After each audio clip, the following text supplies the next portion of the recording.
पक्षीराज गरुड़ को कश्यप ऋषि का पुत्र और भगवान विष्णु का वाहन माना जाता है। दोस्तों, गरुड़ पुराण में बताया गया है कि मृत्यु के कितने दिनों बाद आत्मा यमलोक पहुंचती है और रास्ते में उसे किस तरह की यातनाओं का सामना करना पड़ता है।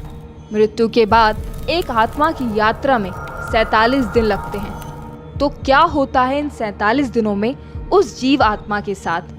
आज हम आपको हमारी इस वीडियो में यही बताएंगे। पौराणिक कथा के अनुसार एक बार पक्षीराज गरुड़ ने भगवान विष्णु से पूछा कि हे नारायण, मैं ये जानना चाहता हूँ कि मृत्यु के बाद आत्मा का क्या होता है और वो जीव आत्मा कितने दिनों बाद यमलोक पहुँचती है। तब श्री हरि ने गरुड़ से कहा कि गरुड़ राज, जब किसी जीव की मृत्यु होती है तब उसकी आत्मा 47 दिनों तक इधर उधर भटकने और कई यातनाओं को सहने के बाद यमलोक पहुंचती है। आगे वो ये भी कहते हैं कि जब किसी जीव की मृत्यु नजदीक आती है तो सबसे पहले उसकी आवाज चली जाती है और जब अंतिम समय आता है तो मरने वाले व्यक्ति को कुछ समय के लिए दिव्य दृष्टि मिल जाती है।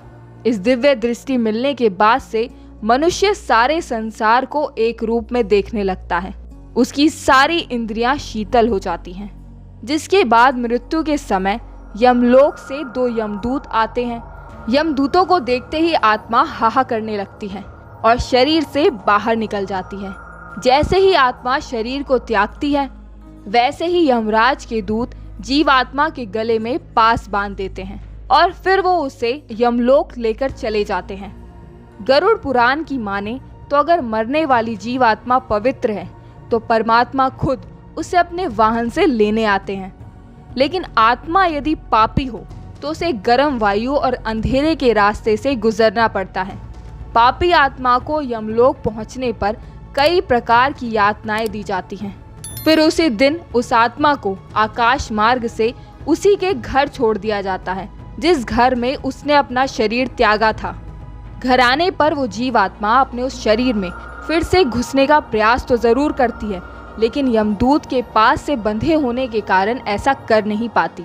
आत्मा ना चाहते हुए भी अपनी अंतिम रस्मों को अपनी आंखों से देखती है, यानी कि 12 दिनों तक आत्मा अपनों के बीच ही रहती है। 13वें दिन जब आत्मा का पिंडदान किया जाता है तो उसे यमदूत फिर से लेने आ जाते हैं। इसलिए मित्रों, हिंदू धर्म में ऐसा माना जाता है कि मनुष्य की मृत्यु के 13 दिनों तक पिंडदान करना जरूर चाहिए। पिंडदान करने से सूक्ष्म शरीर को चलने की शक्ति मिलती है और आत्मा को शांति मिलती है। गरुड़ पुराण में जीवन और मृत्यु से जुड़े और कई महत्वपूर्ण बातें बताई गई हैं जो हम आपके लिए अपनी अगली वीडियो में लेकर आएंगे। दोस्तों, अगर आपको हमारा ये वीडियो पसंद आया हो तो इसे लाइक और शेयर करना ना भूलें। साथ ही हमारे चैनल को और भी ऐसी वीडियोस देखने के लिए सब्सक्राइब जरूर करें।